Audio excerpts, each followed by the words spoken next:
Abra comigo a sua Bíblia em Hebreus capítulo 12, versículo 1.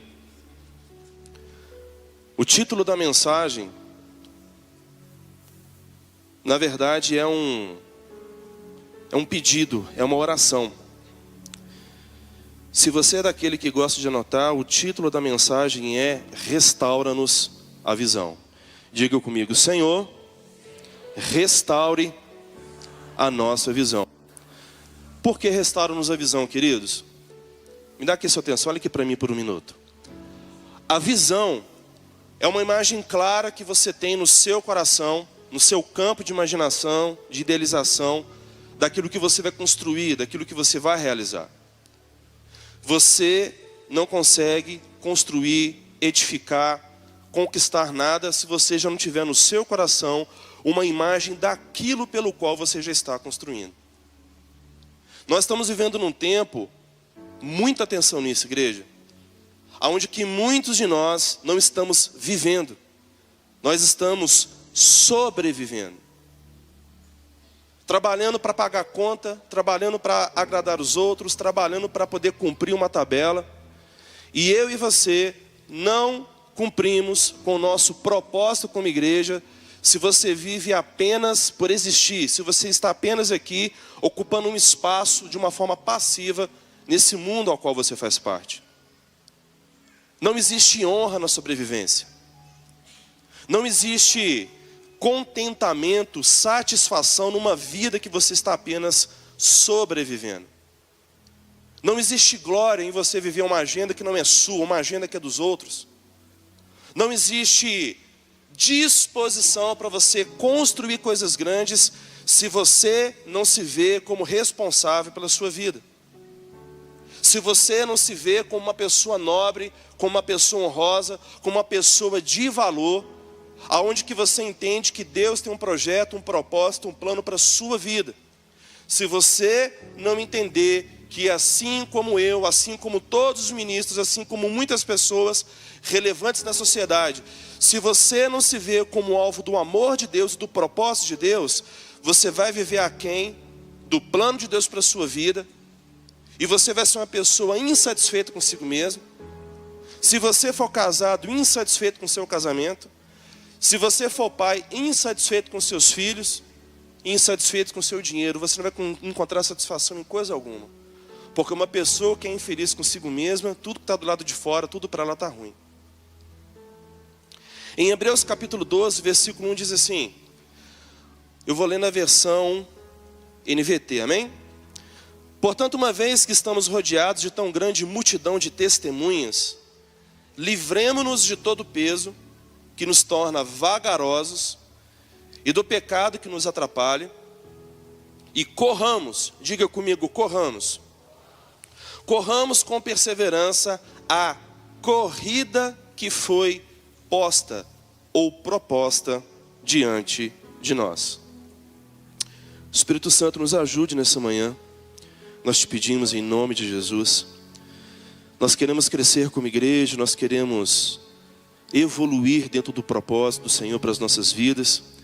Que cada pessoa, cada casal, cada família que nessa manhã sejam visitados pelo teu poder, em nome de Jesus, amém?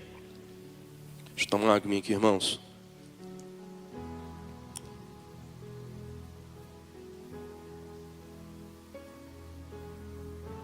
Obrigado pela água.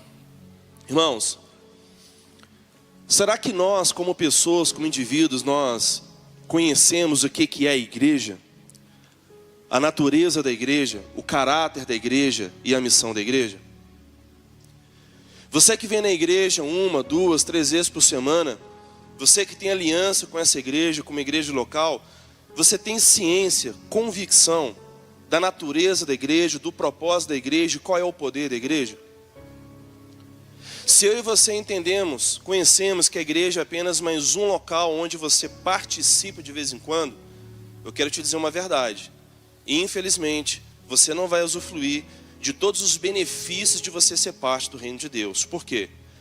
Porque a medida da honra ou do valor que você dá para uma coisa determina qual é o volume de benefícios que você vai receber dela.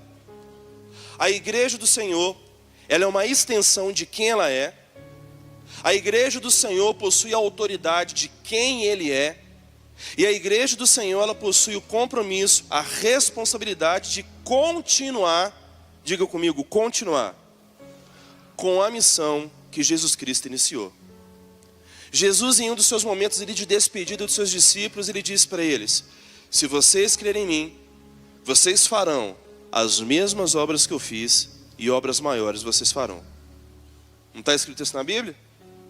Se nós não estamos fazendo as mesmas coisas ou obras maiores que o próprio Jesus fez, ou é porque nós somos ignorantes a respeito do poder da igreja, ou porque nós somos incrédulos a respeito daquilo que foi o privilégio do compartilhar de Jesus, da autoridade dele para comigo e com você. Então, uma vez que nós, como igreja, como indivíduos, como discípulos de Jesus, se nós não estamos assumindo a nossa posição, a nossa missão como igreja do Senhor, o município aonde você está inserido, ele será prejudicado, porque eu e você não manifestamos o poder e a graça em nome de Jesus que nos foi delegado em favor da nossa cidade. O autor de Hebreus nos fala que uma corrida, uma carreira foi colocada diante de nós. Aí eu te pergunto, responda para você mesmo, com qual corrida você está comprometido? Com qual carreira eu e você, nós estamos comprometidos? Se nós como igreja não entendermos que, como corpo, nós temos uma só carreira, um só compromisso, cada um de nós aqui, cada uma dessas 1.200, 1.500 pessoas aqui nessa manhã, nós vamos estar comprometidos com uma carreira distinta, com um plano distinto. Aí eu te pergunto, aonde que a unidade que atrai a bênção, que atrai o poder, que atrai a manifestação do poder de Deus vai se manifestar? Se eu quero uma coisa, se você quer outra, se você quer outra, se você quer outra, se você quer outra. Quem está me entendendo?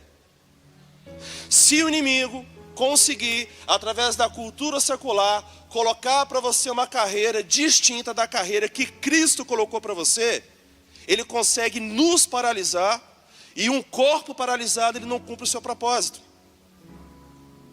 Se o inimigo conseguir colocar cada um de nós comprometidos com a nossa própria carreira, a carreira do reino de Deus, proposta para a igreja, ela não é cumprida, você e sua casa, o bairro onde você mora, a cidade onde o Senhor nos implantou, serão prejudicados pela passividade e pela inoperância da igreja.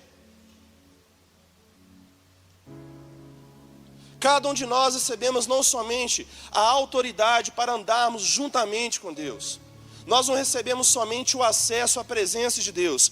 Nós recebemos a partir da identidade como filhos, como co-herdeiros com Cristo Jesus, o direito, o poder e a autoridade de, em nome dele, pregar o evangelho do reino, de, em nome dele, trazer cura sobre os enfermos, ressuscitar os mortos, purificar os leprosos, de graça recebermos e de graça também damos. Só que se eu e vocês estivermos altamente comprometidos somente com a nossa própria vida, aonde que a igreja há de manifestar o seu poder? Não vai. Continuaremos sendo um clube social,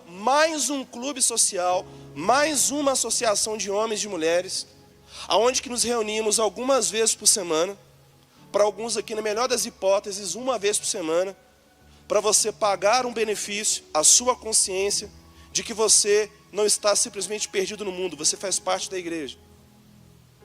É como se você estivesse comunicando somente para a sua consciência: fui na igreja, estou satisfeito, estou contente, fiz o meu papel. Não, você não cumpre o seu papel vindo na igreja uma vez por semana.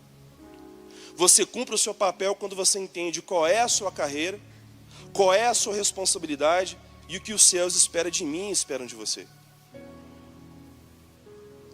Enquanto pessoas enfermas estiverem próximas de nós e nós não tivermos ousadia, coragem para orar por elas, nós não estamos cumprindo com a nossa carreira.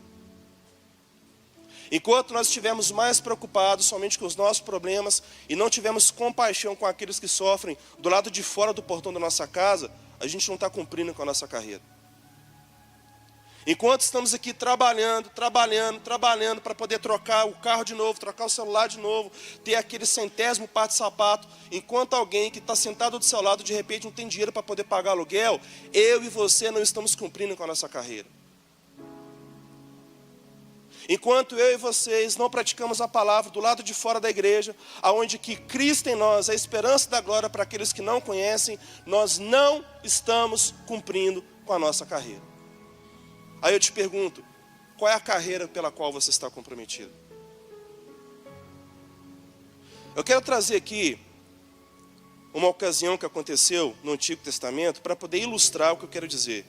Abra comigo a sua Bíblia no livro do profeta Ageu, capítulo 1. Vocês estão aqui, amém? Está um silêncio aqui hoje, vocês estão bem? Aleluia! Se o pessoal da mídia tiver, tem como vocês colocarem NVT, a nova versão transformadora? Nossa, o pai do céu, que proatividade, hein? Vocês são top, hein? Vamos lá. Texto. Amós capítulo 1, versículo 1 diz assim. Amós não, perdão, Ageu. Vocês estão atentos, hein? Foi uma pegadinha. Só que não, comi mosca mesmo. Ageu 1, versículo 1 diz assim: em 29 de agosto do 2º ano do reinado de Dario, o Senhor transmitiu esta mensagem por meio do profeta. Do profeta Ageu, a quem? Ao governador de Judá, Zorobabel, filho de Sealtiel, e ao sumo sacerdote Josué, filho de Josadaque. Assim diz o Senhor dos Exércitos: este povo diz, ainda não chegou a hora de reconstruir a casa do Senhor. Então o Senhor enviou esta mensagem por meio do profeta Ageu: por que vocês vivem em casas luxuosas, enquanto a minha casa continua em ruínas? Assim diz o Senhor dos Exércitos, o Senhor dos... Vejam o que tem acontecido com vocês. Plantam muito, mas colhem pouco. Comem, mas não se saciam. Bebem, mas ainda têm sede. Vestem-se, mas não se aquecem. Seus salários desaparecem como se vocês os colocassem em bolsos furados. Assim diz o Senhor dos Exércitos: vejam o que tem acontecido com vocês. Agora, subam as colinas, tragam madeira e reconstruam minha casa.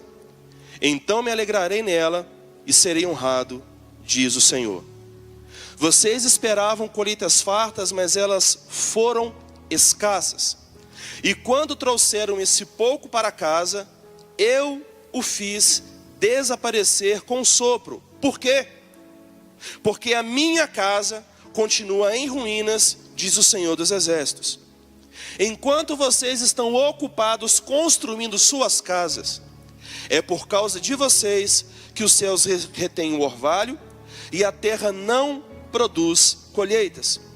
Enviei uma seca sobre os seus campos e sobre as colinas, uma seca que fará murchar o trigo, as uvas, as azeitonas e todas as suas plantações, que fará vocês e seus animais passarem fome e destruirá tudo que vocês trabalharam para conseguir.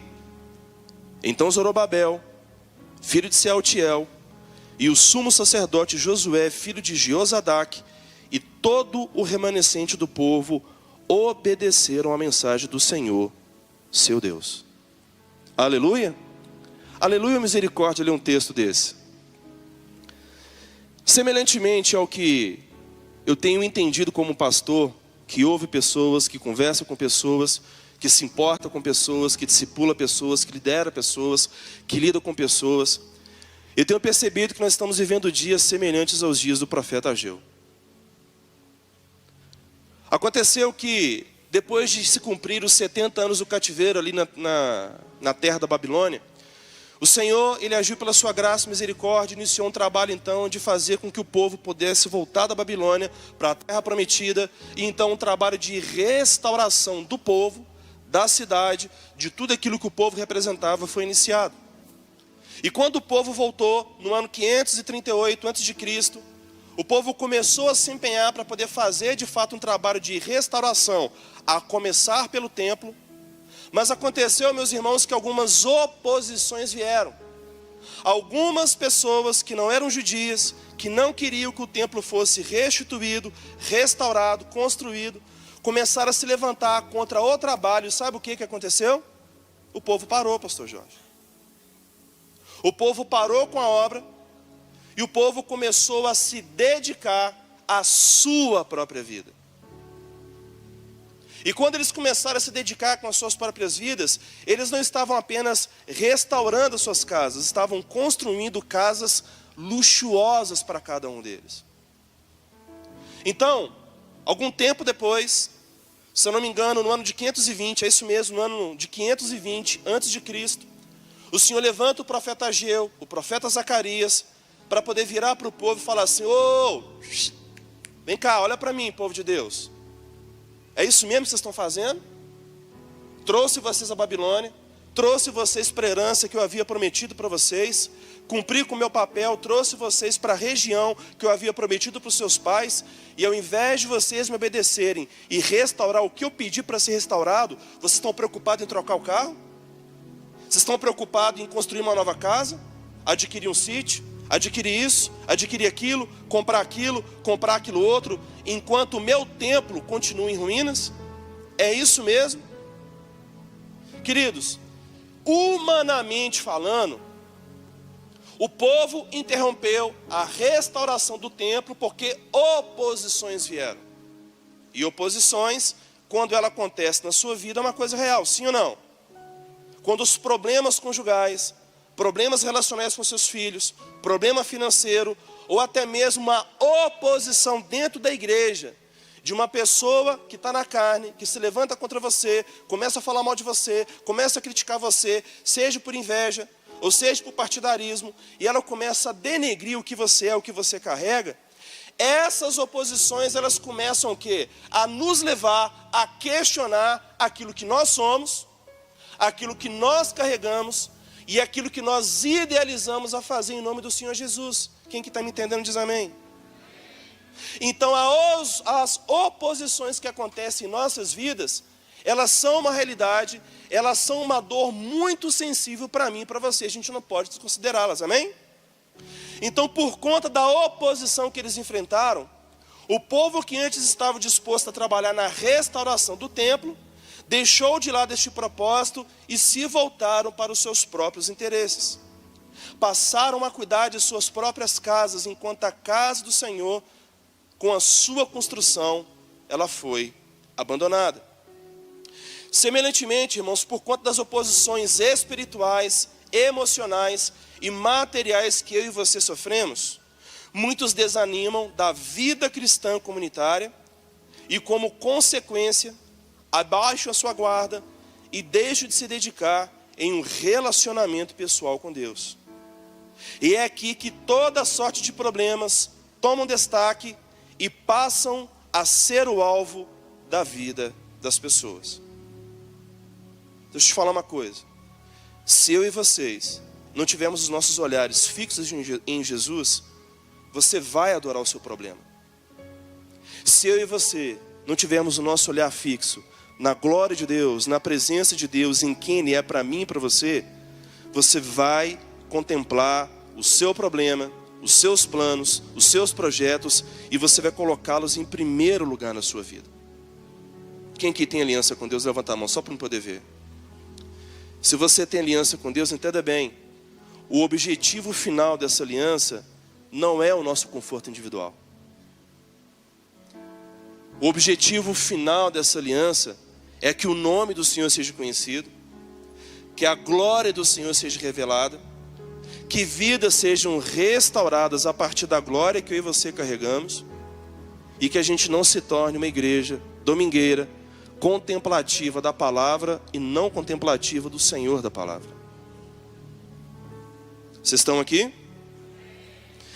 Cristãos que estão fora do propósito de Deus para suas vidas, sejam por desistência ou por negligência, são pessoas constantemente insatisfeitas. No livro que nós acabamos de ler, nos versículos 5 e 6, diz assim: vejam o que tem acontecido com vocês. Vocês plantam muito, mas colhem pouco. Comem, mas não se saciam. Bebem, mas ainda têm sede. Vestem-se, mas não se aquecem. Seus salários desaparecem como se vocês os colocassem em bolsos furados. Eu não vou pedir aqui para que ninguém levante a mão quem está passando por isso, porque eu sei que é uma realidade de muitos brasileiros hoje, é ou não é? Será que eu e você nós temos passado por isso? Uma vida de descontentamento, onde trabalham incansavelmente e não conseguem se satisfazer, não conseguem pagar todas as contas, não conseguem realizar os seus sonhos, e com isso vem uma grande decepção, frustração e insatisfação com a própria vida. Pensando nisso, queridos, Salomão escreve em Provérbios 13:12, coloca aqui para mim no telão por gentileza, Provérbios 13:12. Provérbios 13:12 está escrito: a esperança adiada faz o coração ficar doente. Quando você idealiza que alguma coisa possa acontecer, quando você tem expectativa que com o fruto do seu trabalho você possa realizar sonhos, e esses sonhos eles nunca chegam, porque o seu dinheiro nunca é suficiente, como é que fica o nosso coração? Entristecido, nos sentimos desamparados. E digo pior, quando eu e vocês não estamos contentes e satisfeitos com quem nós somos, nós colocamos no marido, na esposa, nos filhos, em nossos pais, no namorado, no noivo, no patrão, no estado, na liderança espiritual, que você seja, Felipe, a resposta que eu preciso para poder melhorar a minha vida. E se a minha esposa, se os meus filhos não forem aquilo que eu coloco como expectativa sobre a vida deles, eu terei um dos piores níveis de saúde relacional no meu casamento e dentro da minha casa. Trabalho e não consigo romper. Trabalho e não consigo comprar. Um marido que trabalha, que cuida da sua casa e não consegue realizar os seus sonhos, indiretamente ele pode acabar comunicando para a sua família que a família é o principal adversário da realização dos seus próprios sonhos.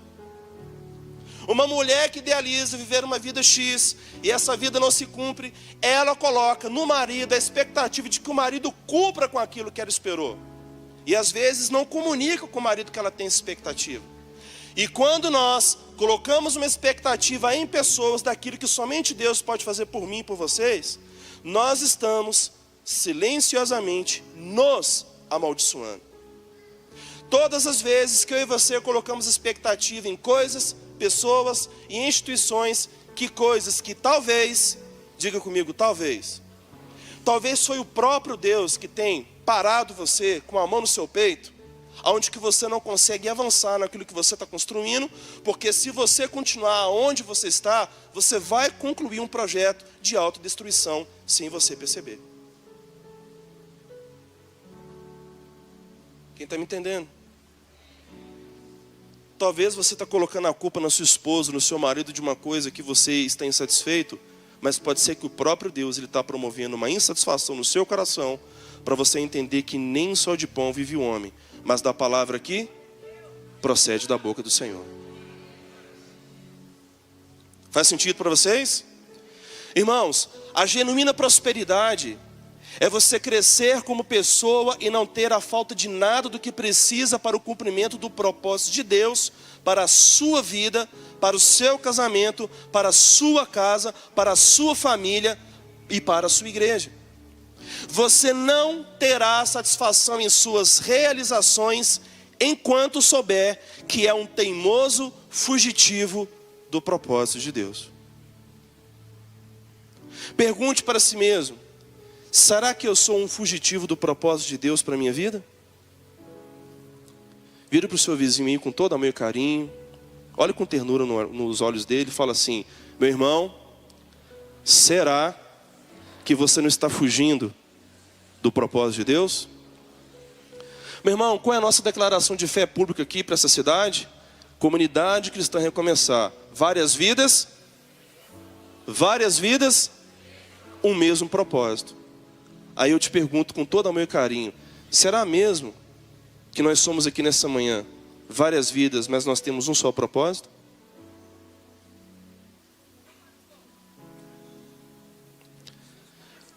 Provérbios 15, versículos 16 e 17 diz assim: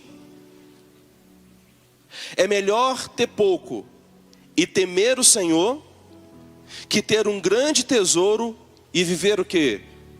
Ansioso. Marque isso na sua Bíblia, por favor. Eu vou repetir.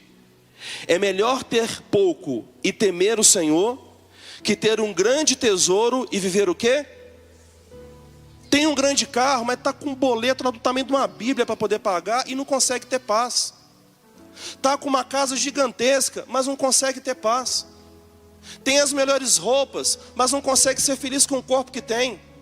Come as melhores comidas, mas não consegue ter paz ao sentar na mesa com a sua esposa, com seus filhos. Quem está me entendendo, irmão? Os filhos estudam na melhor escola, nas melhores instituições, mas não consegue ter relacionamento com seu filho.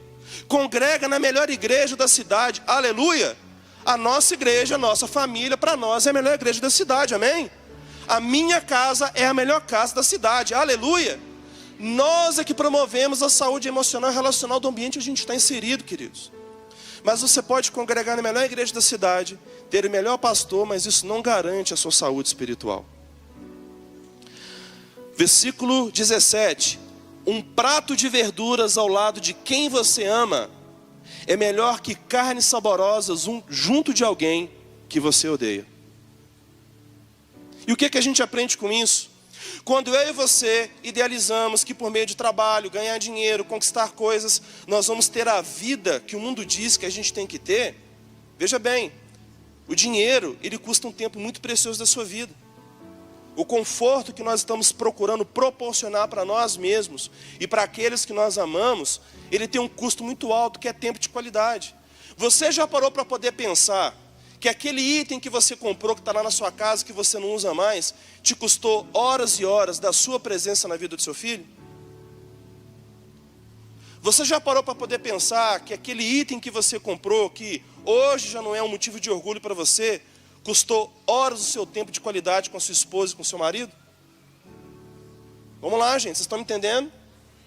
E aí, de repente, você tem lá o carro dos seus sonhos na garagem da sua casa, mas você perdeu a saúde relacional com a sua esposa, porque pelo tanto trabalhar para realizar os seus sonhos, você subverteu o valor do seu casamento, o valor do relacionamento com seus filhos, e você não consegue se sentar na mesa e ter um tempo de paz e de qualidade com o seu casamento. Por quê? Porque você está coisificando a felicidade da sua vida.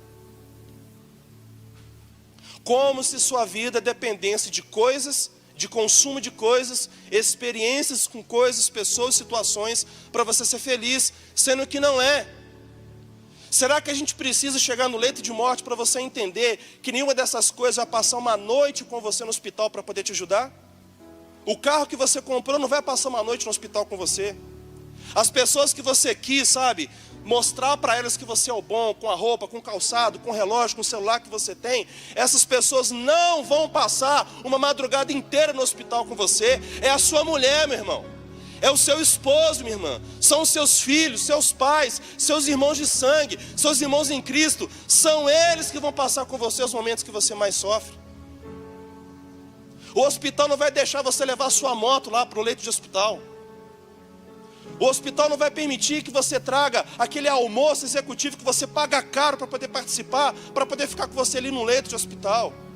São as pessoas que nós nos aliançamos com elas, em nome de Jesus, com temor de Deus, aquelas filhas e filhos que nós geramos, são elas que participarão conosco nos momentos de mais dor da nossa vida. Quem está me entendendo? Então, com aquilo que a gente vai idealizando ou construindo, a gente vai destruindo as pessoas que vivem com nós por conta de conquistas que nós não vamos conseguir levar para o reino. Estou falando com alguém aqui, irmão? Não, tem mais um aqui. Provérbios 16, 8. Provérbios 16, 8 diz assim: é melhor ter pouco com justiça que ser rico com o quê? O que você está fazendo para você conquistar o que você tem? Está te custando o seu casamento?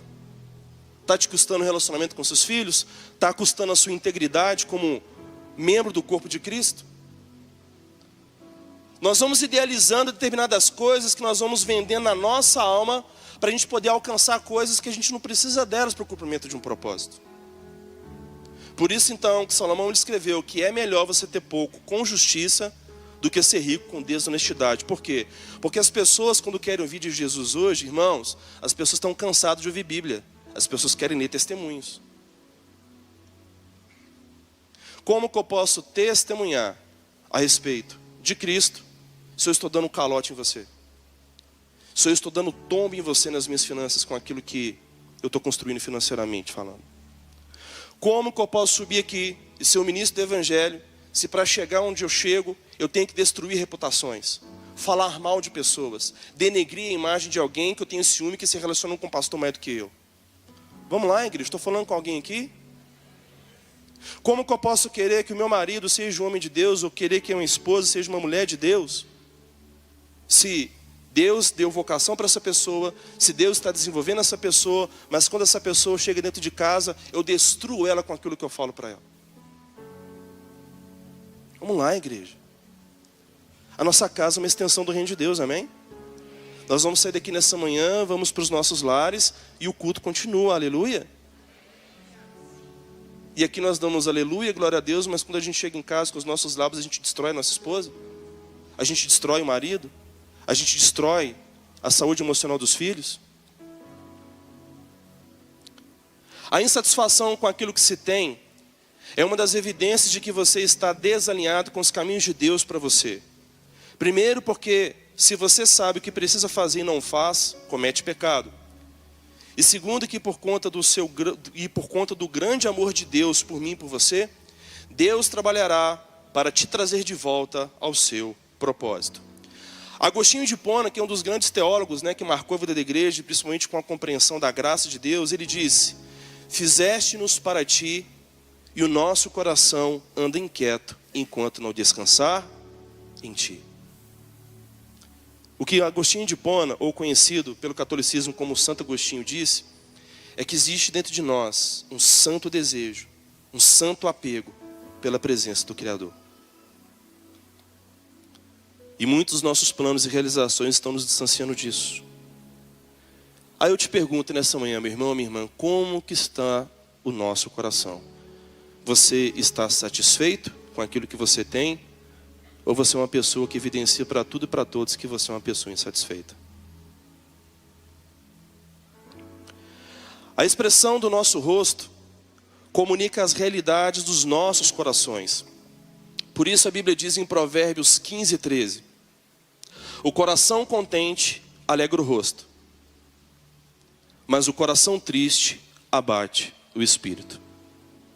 Dá uma olhada para o seu vizinho e vê se tem um sorriso de um coração satisfeito, ou se tem uma cara amarrada, fechada, parecendo que chupou limão, que está insatisfeito com quem é e com aquilo que carrega, que não é suficiente. Fala assim: dá um sorriso aí, irmão. Você consegue identificar quais são as oposições que você vem enfrentando, que tem te levado a desistir do seu compromisso com o reino de Deus? Vamos lá, deixa eu desenhar isso aqui. Você consegue perceber quais são as oposições que, como igreja, quando você se olha como membro do corpo de Cristo, o que está te levando você a desistir daquilo que você carrega e daquilo que você pode ser no reino de Deus? Vou dar um exemplo. Você vem num culto na sua igreja, você recebe uma palavra, Deus fala com você, você vem de casa em casa, Deus fala com você, você vem na escola bíblica, você vem em várias atividades aqui da igreja, ao qual você faz parte, e Deus fala com você, aleluia. E você volta para casa acreditando na sua vocação, no seu chamado, no que Deus tem para vocês, naquilo que o Senhor vai fazer na sua vida. Quando você bota o pé na sua casa, a sua casa cultiva quem você é em Deus? Ou será que com a desarmonia social que você tem dentro de casa, tudo aquilo que a igreja trabalha para gerar em você é destruído quando você bota o pé dentro de casa?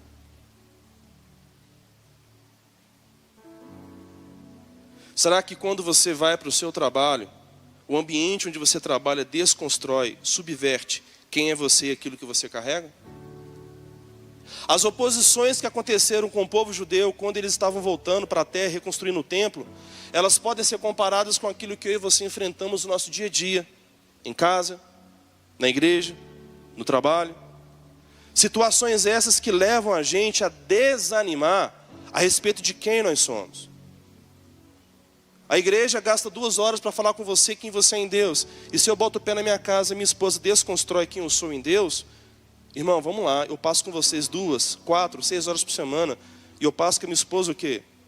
Pelo menos 6 horas todos os dias. Quem vocês acham que vai ter mais relevância sobre a minha vida? Vamos lá, gente, vocês são gente, não são? Vocês são humanos, não são? Vocês estão entendendo o que eu estou querendo dizer, não são? Então, está claro para vocês? A obra de Deus, irmãos, sempre será maior do que nós mesmos, do que nossa capacidade, do que nossas finanças e das nossas condições como pessoas. Com isso, somos induzidos a nos diminuirmos e a desistirmos de nós mesmos por nos vermos indignos, pequenos, insuficientes e desnecessários para o reino de Deus. Como que eu e você vamos conseguir acreditar naquilo que nós carregamos, se quem divide a cama com a gente, se quem divide uma mesa de jantar com a gente, não acredita naquilo que a gente carrega? É uma posição, sim ou não? E eu vou te responder. Se você não acreditar e valorizar o que você carrega, as pessoas não vão identificar que você tem a convicção para você suportar aquilo que Deus colocou sobre os seus ombros. Ninguém vai acreditar na sua vocação por você. Eu vou repetir. Ninguém vai acreditar na sua vocação por você. Dentro de mim, dentro de você, nós precisamos ter uma santa convocação de quem nós somos, do que carregamos, do nosso propósito em Deus, de tal forma que aquilo que as pessoas falam pode sinalizar limitações, situações adversas e erros comportamentais que nós temos. Mas eu e vocês, nós não somos os erros que nós cometemos. Nós temos uma identidade em Deus, nós temos uma identidade espiritual.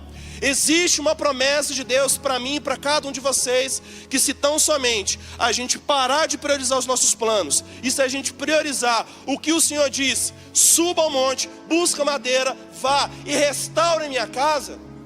Se eu e você não tivermos essa postura, essa convicção, ninguém vai acreditar nisso por nós, pastor Robson.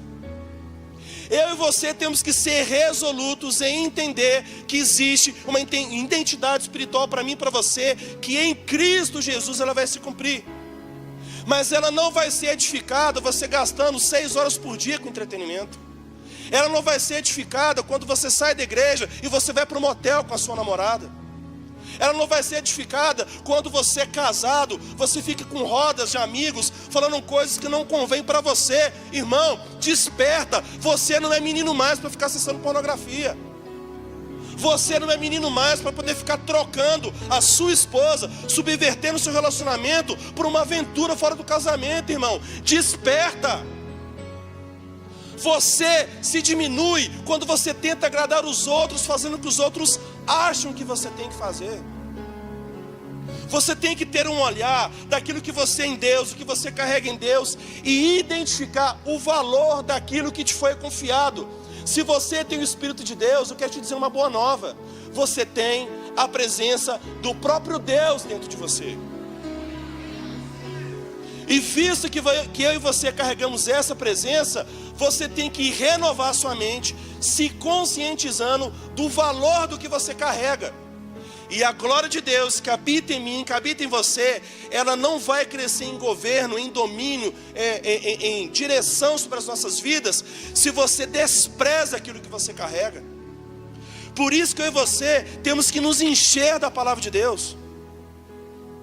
Por isso que eu e você temos que repetir, comunicar para nós mesmos quem nós somos, o que nós carregamos e o que o Senhor espera de cada um de nós.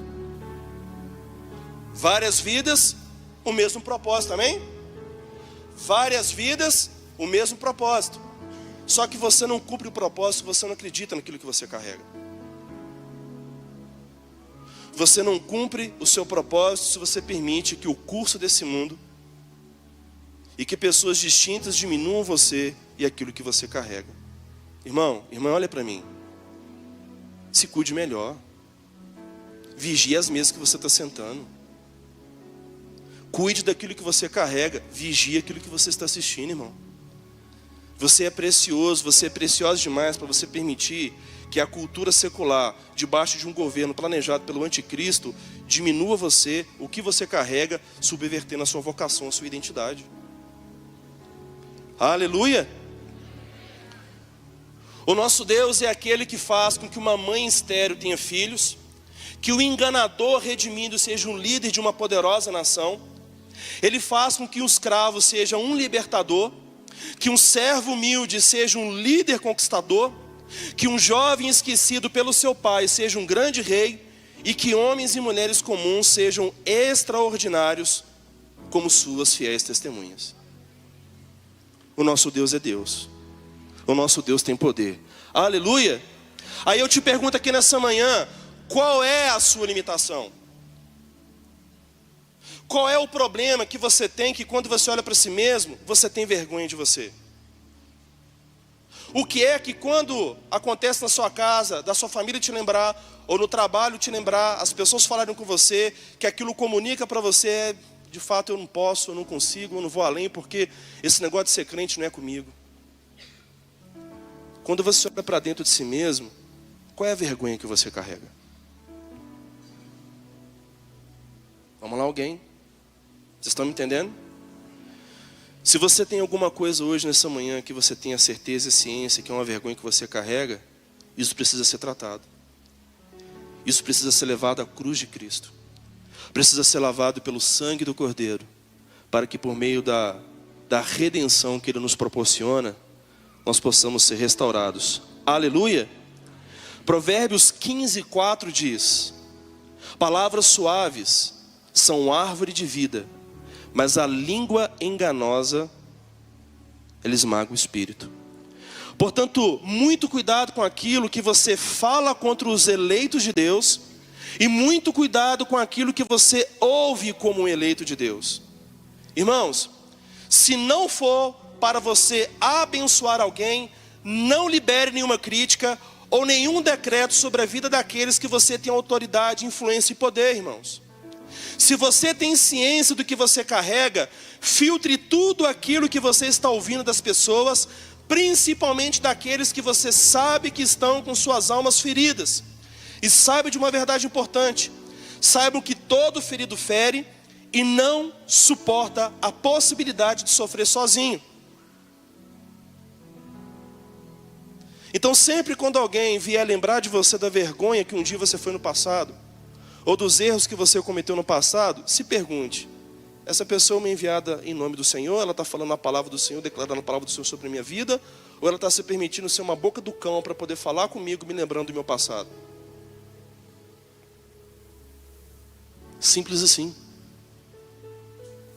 Você não tem que se render a uma palavra da terra que tenta te denegrir e te manter fixo, preso na terra. Pelo contrário, você precisa dar ouvido à voz de Deus. Você precisa se cercar de homens e mulheres santos e piedosos que possam te lembrar e te ajudar a você crescer naquilo que é de Deus para a sua vida. E você precisa o quê? Acreditar nas promessas de Deus, para que você possa crescer na graça e no conhecimento de Deus. Aleluia! O apelo do Senhor não é para que desprezemos nossas vidas. Antes Ele requer de nós que priorizamos o que realmente é importante. Ageu 1:8 diz: agora subam as colinas, tragam madeira e reconstruam minha casa. Então me alegrarei nela e nela serei honrado, diz o Senhor. Se nós estamos buscando a Deus para que tenhamos nossas vidas restauradas, saibam, irmãos, que a prioridade é restaurar a casa do Senhor, não as nossas próprias construções. Diga comigo: a casa do Senhor tem a prioridade na minha vida. E aqui é importante dizer, ao falarmos da casa do Senhor, queridos, eu não me refiro ao prédio onde que a gente está aqui reunido, amém? Dá uma olhada aí 360 graus para esse prédio. Lindo, não é? Pode olhar, olha aí, olha mesmo como se fosse sua casa, porque é a sua casa. Tudo que está aqui, foi comprado com o meu e com o seu dinheiro, fruto dos nossos dízimos e das nossas ofertas, amém? Todos os trabalhos que acontecem em função de apoio às famílias, a partir daqui, acontecem com o nosso dinheiro, aleluia. existe o seu DNA em cada uma das ações dessa igreja. Existe o seu nível de envolvimento em cada uma das conquistas dessa igreja. Mas nós não estamos falando nessa manhã a respeito do prédio. Estamos falando de quem? De mim e de você. O Novo Testamento nos comunica que o Senhor decidiu não habitar no prédio da comunidade cristã Recomeçar aqui no Novo Eldorado. Não, pastor Tadeu. O Senhor decidiu abrir um novo e vivo caminho para que nós pudéssemos ter acesso a Ele. E Deus decidiu fazer morada dentro de mim e dentro de você. E se o Senhor Ele faz morada em mim, e se o Senhor faz morada em você, eu te pergunto, por que você despreza tanto a si mesmo se o próprio Criador dos céus e da terra decidiu habitar dentro de você? Você vai mesmo continuar permitindo que pessoas feridas, machucadas, injuriadas, insatisfeitas consigo mesmo, possam colocar a conta em você porque você não é a resposta daquilo que ela quer que você seja? Tem certeza disso? Não, irmão. Você não tem que ser o que as pessoas acham que você tem que ser. Você tem que ser aquilo que a palavra declarou sobre você. Eu e você não podemos subverter aquilo que a gente carrega por conta de exigências que pessoas feridas colocam sobre mim e sobre você. Se alguém está feridinho e fala com você alguma coisa para tentar te diminuir, é momento da gente ter compaixão, misericórdia, falar com essa pessoa, minha amada e meu amado. Deixa eu te falar uma coisa. Eu vejo nos seus olhos que você não está bem. Posso te ajudar com alguma coisa? Eu não sei vocês, mas em casa eu tenho uma mulher. E mulher é uma coisa que eu acho que a gente vai para a glória e a gente não vai conseguir entender. Sim ou não? Quantos homens chegam em casa aqui e a gente percebe que a varoa não está com a cara legal. E a gente pergunta para ela, aconteceu alguma coisa? O que é que elas respondem? O que é que elas respondem? Não é que nada aconteceu. Elas querem que a gente desconfie o que é que a gente fez para que a gente mesmo tome a iniciativa de resolver o problema. Não é isso, irmãs? Se for isso, dá um glória aí, irmãs. Não é isso mesmo? Então, irmãos, nós precisamos de espírito o quê? De revelação. Para chegar em casa, colocar de joelho diante do Senhor e falar, Senhor, revela-me o que essa varoa passou, aonde que foi que eu errei, aonde foi que eu pequei, Senhor. Porque casamento não dá certo, né, Rodrigo? Casamento a gente tem que fazer dar certo. Porque são duas pessoas distintas. Nem sei porque eu estou falando isso. Porque são duas pessoas distintas, de culturas diferentes. E quando eu venho de uma família disfuncional, eu coloco expectativa em que minha esposa seja a mãe que eu não tive. Quando a minha esposa vem de uma família disfuncional, ela coloca expectativa de que eu seja o pai que ela não teve. Qual é a chance disso dar certo na força do braço? Aí ficam duas pulgas tentando sugar um do outro sem nenhum cachorro. Aí o casal vem na igreja, aleluia, glória a Deus, xaramanás, e volta para casa. Aí se já tem um resquício no coração de alguma mágoa, de uma coisa ressentida do passado, de uma coisa que aconteceu na semana, chega em casa, nem parece que acabou de ser de um culto. Aí já começa a cutucar um ao outro. Aí atrasa o almoço, aí atrasa isso, aí começam as acusações. O que era para ser um dia de renovo, acaba sendo um dia ordinário, um dia comum, onde que a gente continua se degladiando, sendo que o objetivo do Senhor para comigo e com você é que a gente possa suportar um ao outro. Quem é maduro espiritual, levanta a mão aqui. Então vamos combinar uma coisa? A próxima vez que alguém que você ama, que tem uma relevância sobre você, vier te denegrir, te humilhar ou te ferir com palavras, não leva para o coração não é pessoal não. Pode ser que ela não está bem consigo mesmo, então não deixe que a nuvem de tempestade que está sobre a vida dela venha sobre você e traga essa frequência ruim sobre a sua vida. Seja boca de Deus na vida do seu cônjuge, na vida dos seus filhos, na vida dos seus pais. Aleluia! Glória a Deus! Oh, meu Pai. Você retarda o cumprimento da missão da igreja de Cristo quando acredita que a igreja está aqui exclusivamente para ajudar você a resolver os seus problemas. Quem que tem problema, como eu tenho? Vamos lá, gente, só esse pouquinho. Quem que tem problema, gente? Todo ser humano tem problema, gente. Só que quando eu e você, nós idealizamos que a igreja seja exclusivamente um ambiente onde eu vou lá, porque eles têm a obrigação de resolver os meus problemas, ou que a igreja seja apenas um canal de mediação entre eu e minha esposa, entre você e o seu marido, nós estamos subvertendo a autoridade do governo da igreja. Eu e você contribuímos com a missão da igreja quando nós acreditamos em Deus em quem você é nele e qual é o seu lugar, o seu papel, a sua responsabilidade no reino de Deus. O diabo nos engana quando ele nos leva a assumirmos que nós somos um erro como pessoa, que nós somos uma decepção para a nossa família, que nós somos uma vergonha por corpo de Cristo e que nós somos um peso morto, que não agregamos nada para a vida da família e para a vida da igreja.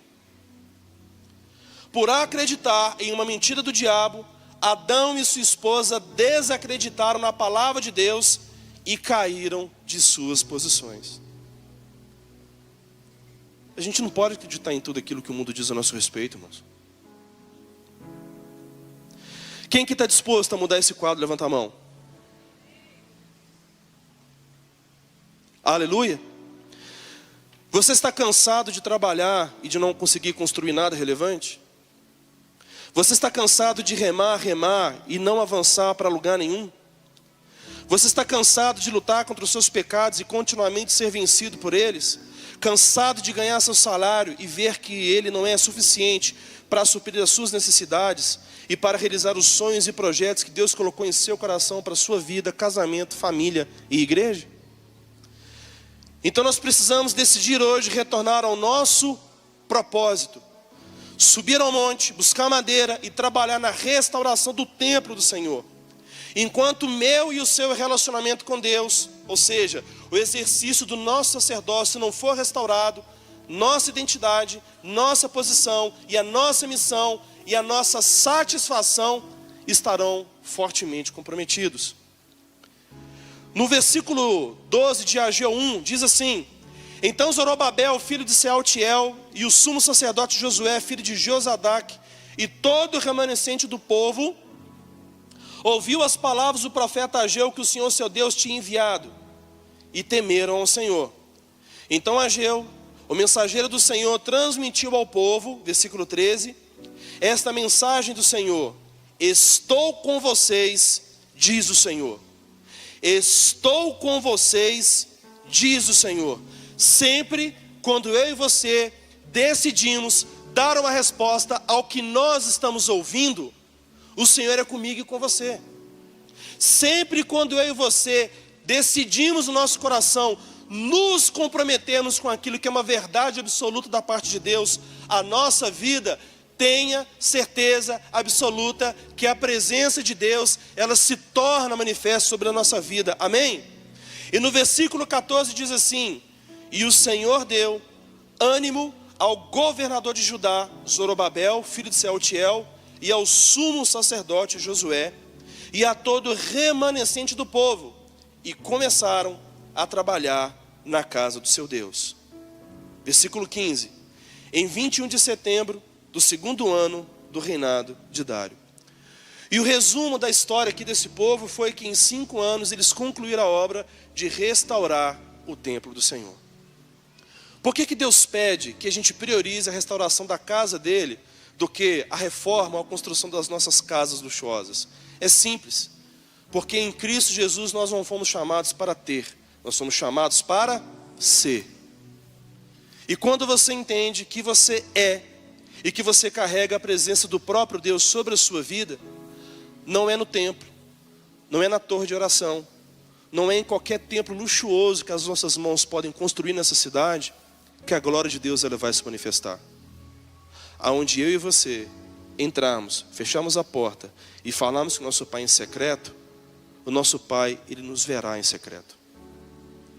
E quando o nosso Pai nos vê em secreto, essa é uma atitude prática de você trazer madeira para que seja queimada, para que o fogo, a intensidade, a paixão, o nosso amor pelo Senhor, ela continue viva dentro dos nossos corações. Nenhum de vocês aqui vão se propor a obedecer a palavra de Deus se vocês não se identificaram com Cristo. Nenhum de vocês aqui vão se comprometer a obedecer a palavra de Deus se vocês não amam a Cristo.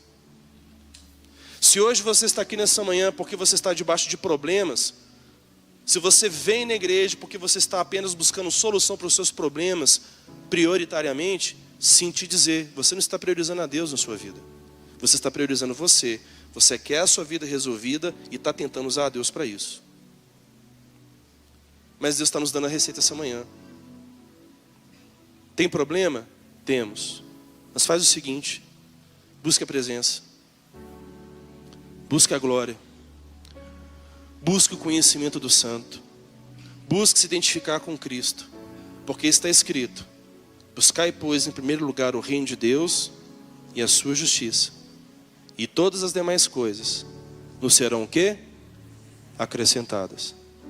Bênçãos não é uma coisa que a gente corre atrás delas. Bênção é algo que o Senhor promove para nós, porque princípios estão sendo conhecidos e estão sendo praticados. Não fomos chamados para a gente poder buscar riquezas. Nós somos chamados para poder buscar a presença do Criador. Aleluia.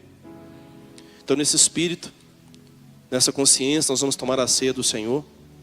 Quero convidar os diáconos para que possam distribuir a ceia.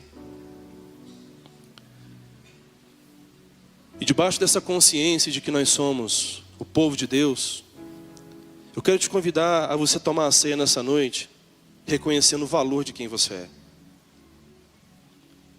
O valor daquilo que você carrega.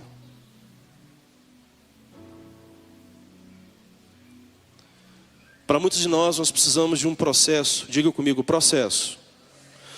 Um processo de renovação da mente, onde que pelo seu relacionamento com Deus, onde você prioriza a Deus, onde você tem vida íntima com Deus, sem depender do seu pastor, sem depender do seu líder, você tem agora a convicção e a consciência de que algo está sendo construído dentro de você. E eu digo isso como testemunha própria da minha própria vida e de muitos homens e mulheres que eu conheço. Quando nós priorizamos a presença, as bênçãos do Senhor, elas nos perseguem. Aleluia. Temos líderes aqui nessa manhã. Você que é líder aqui nessa casa, levante sua mão. Pastores, líderes de casa em casa, líderes de vários departamentos aqui na igreja. Deixa eu te lembrar de uma coisa. Nós acabamos de ler que quando o Senhor liberou a palavra, Ele liberou a palavra para o governador de Jerusalém e liberou a palavra para o sumo sacerdote. O que isso nos fala?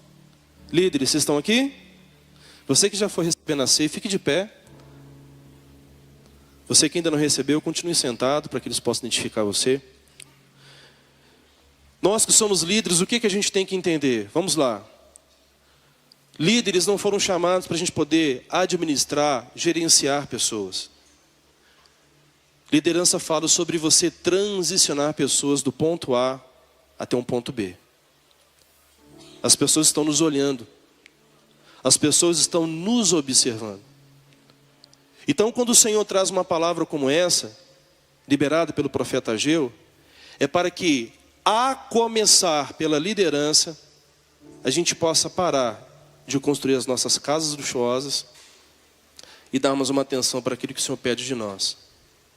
John Wesley, que foi um dos maiores avivalistas da era moderna, ele disse uma coisa importante: eu me coloco em chamas e deixo que as pessoas venham e me vejam queimar. Eu preciso dos meus líderes para que possam me mostrar o caminho, me encorajar, pegar na minha mão e me fazer levantar de um ambiente de vergonha que porventura esteja sofrendo. Você que é pai, você que é mãe, vocês têm uma responsabilidade. A mudança do seu filho começa a partir de você. Você que é supervisor, coordenador, diretor de uma empresa, a mudança que você quer que a sua equipe tenha começa de você. Nem todo mundo trabalha por dinheiro. Muitas pessoas trabalham por um propósito. E ninguém quer servir um propósito de um patrão que seja opressor, de um líder, de um supervisor que seja opressor. Se você é um homem de Deus que lidera, uma mulher de Deus que lidera, que o Senhor nos encontre acessíveis para que através de nós Ele possa manifestar a sua graça. Aleluia.